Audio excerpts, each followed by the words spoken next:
تاریخ انسانی کا ایک ایسا راز جو آج بھی جغرافیہ دانوں کے لیے ایک حل طلب معمہ ہے۔ کیا زمین کے کسی کونے پر واقعی لوہے اور تانبے کی کوئی ایسی دیوار موجود ہے جو آج ہماری سیٹلائٹس کی نظروں سے اوجھل ہے؟ یہ کہانی کسی افسانے سے شروع نہیں ہوتی۔ یہ کہانی شروع ہوتی ہے بغداد کی شاہی لائبریریوں میں محفوظ ایک قدیم دستاویز سے۔ یہ سن 227 ہجری کا واقعہ ہے۔ بغداد کی عظیم سلطنت کے حکمران الواثق باللہ نے ایک بھیانک خواب دیکھا، ایک ایسا خواب جس نے اس وقت کی سپر پاور کے بادشاہ کو لرزا کر رکھ دیا۔ اس نے دیکھا کہ ذوالقرنین کی تعمیر کردہ وہ عظیم دیوار جو دنیا کو یاجوج ماجوج کے فتنے سے بچائے ہوئے ہے، وہ ٹوٹ رہی ہے۔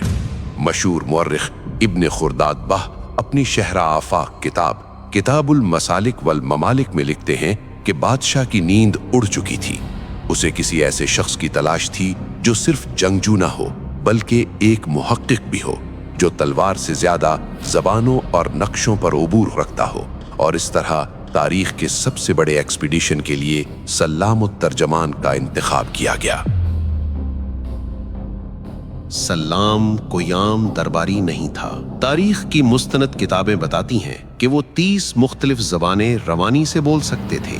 اس دور میں جب گوگل میپس کا وجود نہیں تھا، سلام وہ شخص تھے جو ستاروں کی چال دیکھ کر راستہ نکالتے تھے۔ بادشاہ نے سلام کو بلایا اور کہا، مجھے خبر ملی ہے کہ دیوار میں شگاف پڑ گیا ہے۔ میں چاہتا ہوں کہ تم خود جاؤ، اپنی آنکھوں سے دیکھو اور مجھے خبر لا کر دو۔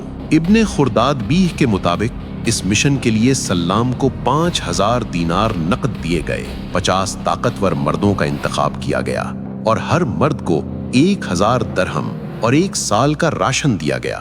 یہ صرف ایک سفر نہیں تھا، یہ موت کے منہ میں چھلانگ لگانے کے مترادف تھا۔ سلام نے جو راستہ اختیار کیا وہ آج بھی محققین کے لیے بحث کا موضوع ہے۔ وہ سامرا سے نکلے، آرمینیا پہنچے اور وہاں سے شمال کی طرف قفقاز کے دشوار گزار پہاڑوں میں داخل ہو گئے۔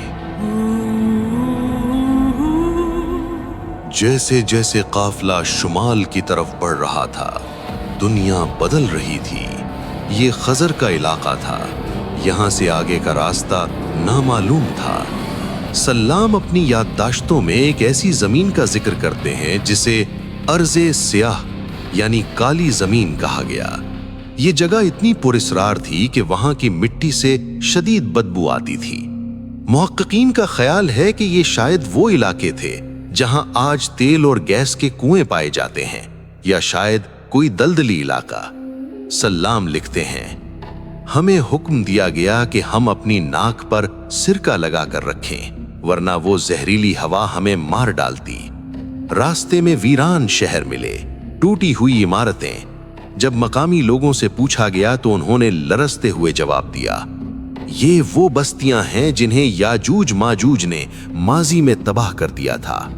یہاں ہر قدم پر خوف کا سایہ تھا۔ 16 مہینے، جی ہاں 16 مہینے مسلسل سفر کرنے کے بعد وہ اس مقام پر پہنچے جسے آج ہم آئرن گیٹ یعنی لوہے کا دروازہ کہتے ہیں۔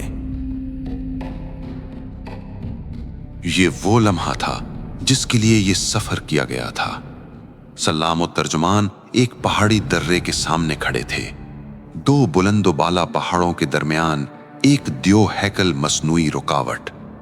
یہاں ہمیں رک کر سلام کی دی ہوئی تفصیلات کا سائنسی جائزہ لینا ہوگا، کیونکہ اکثر لوگ اسے دیوار چین سمجھنے کی غلطی کرتے ہیں، مگر سلام کی رپورٹ کچھ اور ہی بیان کرتی ہے۔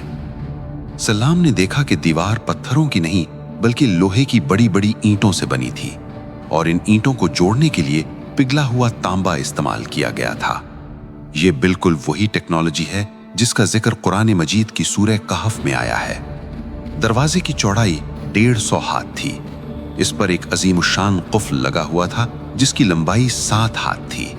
لیکن سلام صرف دیکھنے نہیں گئے تھے، وہ پرکھنے گئے تھے۔ انہوں نے اپنی جیب سے ایک چاقو نکالا اور دروازے کی سطح کو کھرچنا شروع کیا۔ جب چاقو کی نوک پر سرخ اور سیاہ برادہ جمع ہوا تو یقین ہو گیا کہ یہ لکڑی یا پتھر نہیں، یہ خالص لوہا اور تانبا ہے۔